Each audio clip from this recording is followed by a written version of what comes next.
মাত্র 20 টাকায় লাল টুকটুকে পাকা টমেটো। এত সস্তায় টমেটো পেয়ে যদি সস না বানিয়ে রাখি সারা বছরের জন্য, তাহলে বলেন মস্ত বড় ভুল হয়ে যাবে না? হ্যালো এভরিওয়ান, আসসালামু আলাইকুম।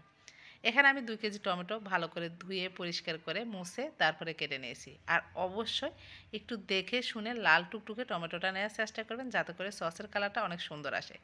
এখানে 14-15টা হচ্ছে রসুনের কোষ দিয়েছি, আর 1 চা চামচ উঁচু করে লবণ দিয়েছি। লবণটা দেওয়ার কারণে আমি যেহেতু কোনো পানি ব্যবহার করব না, তাই লবণ দিলে খুব সহজে কিন্তু টমেটো থেকে পানি ছেড়ে দেবে।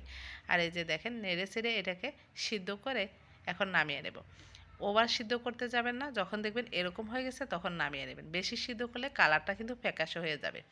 এখানে আমি 1 মুষ্টি পরিমাণ তেঁতুলের নিয়েছি, তেঁতুলের মধ্যে একটু পানি দিয়ে এটাকে ভিজিয়ে রাখতেছি, যাতে করে একটু নরম হয়। আমি তেঁতুলের কাঠটা পরে ব্যবহার করব। তারপরে এখানে আমি টমেটোটাকে ভালো করে ব্লেন্ড করে এখন হচ্ছে ছেঁকে নিচ্ছি। উপরে যে লাম্পসটা খোসা বা বিচি থাকবে সেটা যাতে আলাদা হয়ে যায়। তো এই যে দেখেন, সেটা আলাদা হয়ে গেছে। সবগুলো সেমভাবে আমি ছেঁকে নেব। আর এরপর হচ্ছে আমি তেঁতুলের কাঠটা এখন নিয়ে নিচ্ছি। হাত দিয়ে একটু কষলে তেঁতুলের কাঠটা নিয়ে বিচিটা ফেলে দিচ্ছি। তারপরে এই তেঁতুলের কাঠটাকে হচ্ছে এই টমেটোর সাথে একসাথে আমি ছেঁকে দিয়ে দেবো। অনেক সময় তেঁতুলের দেখা যায় উপরে খোসা থাকে, যাতে কোনো কিছুই সসের মধ্যে না যায়। আর দেখেন, এখনও টমেটোটা কিন্তু কত টকটকে লাল আছে। আমি কোনো রকম এখানে কালার কিন্তু ব্যবহার করিনি। এখন যেহেতু অনেক টমেটো আর অনেক সুন্দর সুন্দর টমেটো পাওয়া যায়, মন চাই যে বাজারে গেলে সবই কিনে নিয়ে আসি। তো এই যে দেখেন, টমেটো সসটা এখনও কমপ্লিট হয় নাই। এবার চুলায় চলে আসলাম। সবগুলো একসাথে একটা বড় হাঁড়িতে ঢেলে দিলাম। এখন 1/2 কাপ দিয়েছি ভিনেগার, 1 কাপ দিয়েছি চিনি, 1.5 চা চামচ দিয়েছি মরিচের গুঁড়া, বিট লবণ 1/2 চা চামচ, এরপরে 1 চা চামচ দিয়েছি চাট মশলা, আরও 1/2 চা চামচের একটু বেশি লবণ দিয়েছি। যেহেতু তেঁতুল ব্যবহার করেছি, লবণটা আপনারা চেকে হচ্ছে তারপরে ব্যবহার করবেন। আর মরিচের জালটা আমার একটু কম, তাই একটু বেশি দিয়েছি। আর এখানে আমি 2 টেবিল চামচ পরিমাণ কর্নফ্লাওয়ার নিয়েছি।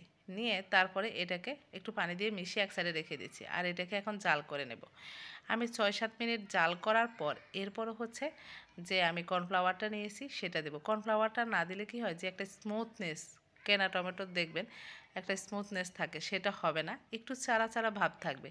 দেখা যায় বাচ্চারা কিন্তু কেনাটার বেশি পছন্দ করে, আর একটু যদি ওরকম না হয় তাহলে কিন্তু খেতে চাইবে না। তো এখন আমি এই যে কর্নফ্লাওয়ারটার যে মিশ্রণটা ছিল সেটা ঢেলে দিচ্ছি। সেটা যখন ঢালবেন সসের মধ্যে, সাথে সাথে একটা হ্যান্ড উইচ দিয়ে ভালো করে হচ্ছে এটাকে মিশিয়ে নেবেন, না হলে দলা পেকে যাবে। একটু আমি একটা প্লেটে নিয়ে দেখলাম হয়েছে কিনা।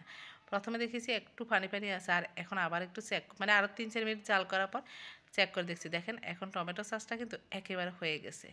এরপর যে নামিয়ে নেবে। বেশি একবারে ঘন করবে না, যেহেতু এখানে কর্নফ্লাওয়ার ব্যবহার করেছি, ঠান্ডা হওয়ার পর আরেকটু ঘন হয়ে যাবে। এরপরে যে দেখাবো কিভাবে সারা বছর আপনারা সংরক্ষণ করবেন। এই যে আমার হাতে দেখতে পাচ্ছেন এসবি পাউডার, এটা বড় বড় দোকানে পাবেন। এসবি পাউডার এটা দিলে আপনার সারা বছর কোনো রকম পাঙ্গাস পড়বে না, কিছু হবে না। সারা বছর আপনারা সংরক্ষণ করতে পারেন, তবে বাইরে না, নর্মাল ফ্রিজে বোতল ভরে চাইবেন কাঁচের জারে, যে কোনো কাঁচের জারে ব্যবহার করতে। তারপরে হচ্ছে টমেটো সসটাকে একটু ঠান্ডা করে তারপরে এসবি পাউডারটা ব্যবহার করবেন। আমি এখানে 1/2 চা চামচ পরিমাণ এসবি পাউডার ব্যবহার করেছি 2 কেজির মধ্যে। এরপরে এখন দেখেন, আমি একটা কাঁচের জার নিয়েছি। আগে সস কিনে খেয়েছি, সে বোতল রেখে দিই আমি, যাতে করে এগুলাতে পরে রাখতে পারি। তো এই যে দেখেন, সেগুলাতে এখন হচ্ছে ভরে নিচ্ছি। আর কাঁচের জারে বললে বেশি ভালো থাকে। এভাবে যদি সস বানান তাহলে সারা বছর নর্মাল ফ্রিজে রেখে সংরক্ষণ করতে পারেন। এসবি পাউডার না দিলে কিন্তু বেশি একটা দিন সময় থাকে না সসটা। যেহেতু টমেটো সস আমরা সারা বছরের জন্য সংরক্ষণ করব, তো একটু তো ব্যবহার করতে হয়। তো আশা করি ভালো লেগেছে।